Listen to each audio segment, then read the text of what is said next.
সমসাময়িক নানা বিষয় নিয়ে আসলে আলোচনা না করলেই নয়। এর মধ্যে নিশ্চয়ই আপনারা জানেন যে এই করোনাকালীন সময়ে সরকার বিভিন্ন ব্যবসায়িক প্রতিষ্ঠানকে প্রণোদনা দিয়েছে যাতে তারা ব্যবসায়িক ক্ষতি তেমনভাবে তাদের পড়তে না হয়। কিন্তু গতকাল একটি বেসরকারি গবেষণা সংস্থা, যদি আমরা বলি যে south Asian network in economics modelling SANEM, তারা বলছে যে এই প্রণোদনার আসলে তারা 501টি প্রতিষ্ঠানের উপর জরিপ করেছে এবং তারা বলছে যে এই প্রণোদনার 79% যেই সংখ্যাটি, তার মধ্যে মানে প্রণোদনা পাবার যে শতাংশটি, তার মধ্যে 65%ই আসলে প্রতিষ্ঠান এই টাকাটি পায়নি। কেন পায়নি, সরকারের ঘোষণার পরে জটিলতা কী ছিল, নিশ্চয়ই আমরা সেটি একটু আলোচনা করতে চাই। অতিথি যুক্ত হয়েছেন অধ্যাপক ডক্টর আল আমিন, শিক্ষক, ঢাকা বিশ্ববিদ্যালয়, এবং একই সাথে আমাদের সহকর্মী কাবেরী মৈত্র, যিনি গতকাল এই প্রতিবেদনটির দিকে নজর রেখেছিলেন। তার কাছ থেকে একটু বিস্তারিত শুনবো। কাবেরী মৈত্র যুক্ত হয়েছেন আপনি আমাদের সাথে, অসংখ্য ধন্যবাদ। সকালবেলা যুক্ত হয়েছেন, শুভ সকাল। জানাবেন একটু, সানেম যেই প্রতিবেদনটি গতকাল গণমাধ্যমের কাছে তুলে ধরেছে, তারা কেন বলছে যে 65% প্রতিষ্ঠানই এই প্রণোদনার টাকা পায়নি? তাদের গবেষণায় আসলে কি উঠে এসেছে?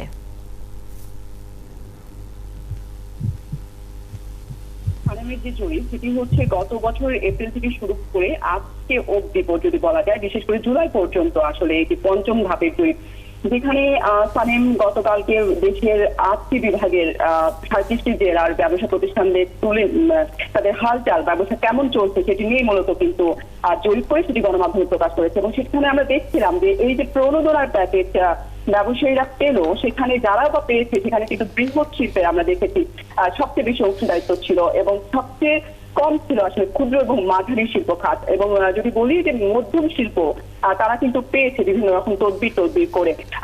প্রণোদনা না পাওয়ার পেছনে সানেম যেটি বলছে সেটি হচ্ছে এইখানে সবচেয়ে বেশি দীর্ঘসূত্রিতা ছিল প্রণোদনার অর্থ বিতরণের ক্ষেত্রে, এবং গ্রাহকরা বিশেষ করে তারা ব্যাংক অব্দি গিয়েও ঘুরে এসেছে। এবং সবথেকে আশঙ্কার কথা হয়ে তারা বলছে সেটি হচ্ছে 29% ব্যবসা প্রতিষ্ঠানে কিন্তু বলেছে তাদেরকে আসলে ঘুষ দিতে হয়েছে বা ঘুষ তাদের কাছে প্রস্তাব করা হয়েছে, যেটি কিন্তু আগের কোয়ার্টার, যদি বলি জানুয়ারি থেকে মার্চ পর্যন্ত, এইটি কিন্তু একেবারেই কম ছিল। তার মানে বলাই যায় যে আসলে প্রণোদনার টাকা পেতে ব্যবসায়ীদেরকে বেশ বেগ করতে হচ্ছে।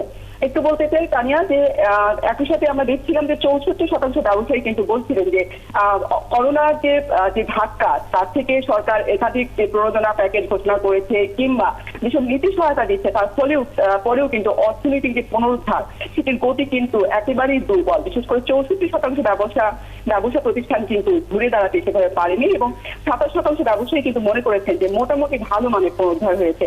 এবং একটু এদিকে ইতিবাচক আমরা সারা দেখেছি, যেটি হচ্ছে জানুয়ারি থেকে এপ্রিল পর্যন্ত প্রায় 2% ব্যবসায়ী বলছিল যে সেই অর্থনীতির যে পুনরুদ্ধার সেটি আসলে সম্ভব না, যে এই পরিমাণটা আসলে কিন্তু বেড়েছে। যারা এখন করে 9% ব্যবসায়ী মনে করেন যে অর্থনৈতিক পুনরুদ্ধারের ধরন মোটামুটি শক্তিশালী। আরেকটা যেটি বলতে যাচ্ছিলাম, ব্যবসার যে সূচক এবং আগামীতে ব্যবসা কেমন চলতে পারে সেইটি নিয়েও কিন্তু সানেম গবেষণা করেছিল, এবং সেখানে বলা হয়েছে যে আগামী দিনগুলো, বিশেষ করে জুলাই থেকে সেপ্টেম্বর পর্যন্ত গড়ে প্রায় 49% ব্যবসা প্রতিষ্ঠান বলছে যে যদি এরকম লকডাউন না থাকে এবং সরকারের নীতি সহায়তা অব্যাহত থাকে, তাহলে হয়তো বা কিছুটা হলেও ব্যবসা বাণিজ্য করে তারা খেতে পারবেন। এই সময় সানেমের যে জরিপ আমরা দেখেছি, সেখানে দেখেছি কলকারখানাগুলোতে ভ্যাকসিন যেমন 60% কর্মকর্তা কর্মচারীরা পেয়েছেন, সেটি কিন্তু একবার অর্থাৎ ডাবল ডোজ কিন্তু তারা পাননি। এবং এই সময় প্রতিষ্ঠানগুলোতে আমরা দেখেছি যে কর্মী ছাঁটাই, বেতন কমিয়ে দেওয়া, এগুলো কিন্তু নিত্যদিনের ঘটনা ছিল এবং চলছে। এবং কারখানা মালিকরা বলছে তাদের যেহেতু তারা ব্যাংক ঋণ পাননি, অর্থনৈতিক কোন রকম সহায়তা পাননি এবং প্রণোদনা প্যাকেজ পাননি, ফলে নিজের গচ্ছিত টাকা বা সঞ্চিত আমানত থেকেই কিন্তু তারা আসলে ব্যবসা পরিচালন করেছেন, এবং যার হারটাও কিন্তু একেবারেই কম না, গড়ে প্রায় 50% পর্যন্ত আমরা দেখেছি যে তারা নিজেদের আমানত ভেঙেই কিন্তু আসলে ব্যবসা প্রতিষ্ঠান রান করেছেন। এবং সবচেয়ে মজার তথ্য, সানেম বলছে যে এই যে অর্থনৈতিক পুনরুদ্ধারের যে গতি, সেখানে কিন্তু রপ্তানিমুখী শিল্পগুলো কিন্তু বেশি এগিয়েছে। পাশাপাশি হোলসেল এবং রিটেল যে ক্ষুদ্র যে ব্যবসা প্রতিষ্ঠানগুলো, তারা কিন্তু খুব একটা এগোতে পারেনি। কারণ আপনি জানেন দীর্ঘদিন যে লকডাউন ছিল, তার কারণে কিন্তু উৎপাদন থেকে শুরু করে বেচা বিক্রি সবই কিন্তু স্লথগতি ছিল। সব মিলিয়ে সানেম আমরা দেখছিলাম যে 4টি কিন্তু সুপারিশ দাঁড় করিয়েছে। দুটি হচ্ছে যে আগামীতে যদি লকডাউন, করোনা সংক্রমণ যদি বেড়ে যায়, তাহলে লকডাউন যদি দেওয়া হয়, তাহলে প্রশাসনের পাশাপাশি সরকারি এবং বেসরকারি যেসব প্রতিষ্ঠান আছে, যদি বলা যায় যে কারখানা মালিকগুলোকেও কিন্তু এর সাথে সম্পৃক্ত করেই আসলে এই লকডাউনটি মোকাবেলা দেওয়ার বা স্টাবলিশ করার কথা বলেছে, এবং একই সাথে ব্যবসা প্রতিষ্ঠানে কর্মরত কর্মচারীদেরকে আসলে ভ্যাকসিনের আওতায় আনার জন্য আসলে বিভিন্ন ধরনের উদ্যোগ নেওয়া কিন্তু সালেম বলেছে। পাশাপাশি বলেছে যে দুর্নীতি কমিয়ে কিভাবে আসলে প্রণোদনার প্যাকেজটি ক্ষুদ্র এবং মাঝারি ব্যবসায়ীদের কাছে আসলে পৌঁছানো যায় সেই বিষয়টি নিয়ে আসলে কথা বলা। অসংখ্য ধন্যবাদ কাবেরী মিত্র, সকালবেলা আপনি অনেকগুলো তথ্য দিলে, নিশ্চয়ই দিনভর আমরা এই বিষয় নিয়ে আলোচনা করব।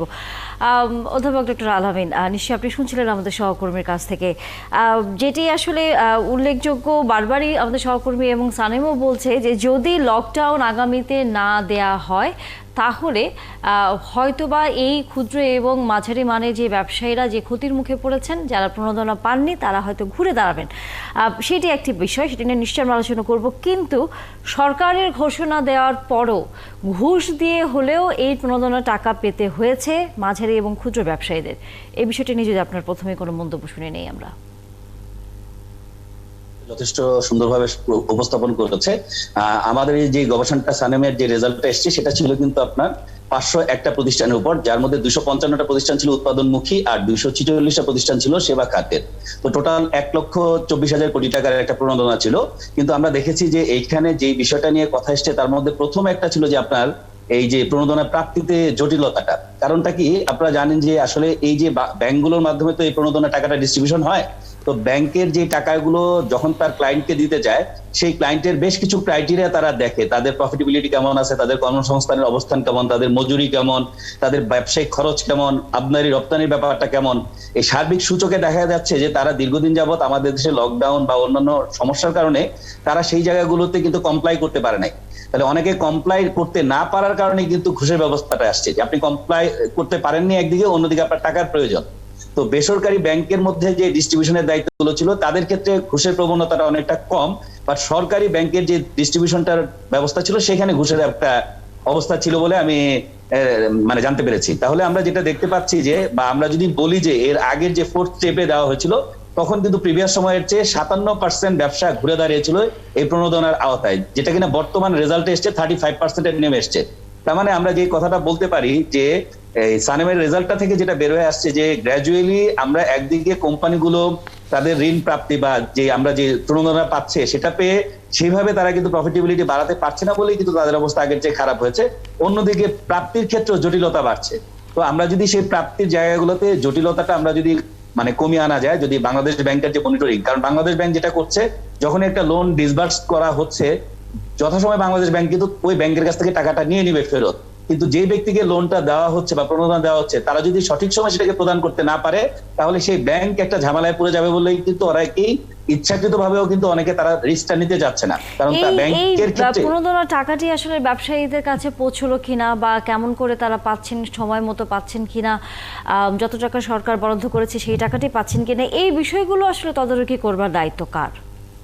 এই বিষয়গুলো তদারকির দায়িত্ব হচ্ছে আপনার বাংলাদেশ ব্যাংক, তারা ব্যাপারটা দেখবে।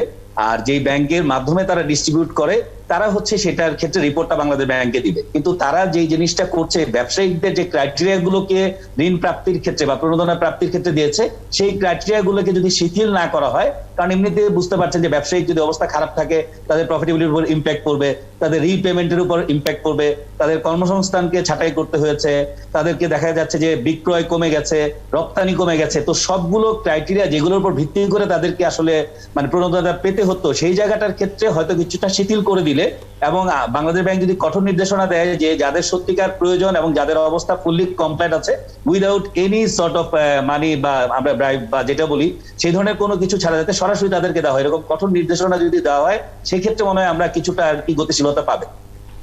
অসংখ্য ধন্যবাদ ডক্টর আল-আমিন, যুক্ত হয়ে আপনি আমাদের সাথে এই বিষয়গুলো নিয়ে আলোচনা করলেন। নিশ্চয়ই আগামীতে আমরা আবারও কথা বলবো। দর্শক, আমরা সরকারের প্রণোদনা, ব্যবসায়িক খাতে সরকারের প্রণোদনা নিয়ে আমরা কথা বলছিলাম অধ্যাপক ডক্টর আল-আমিনের সাথে।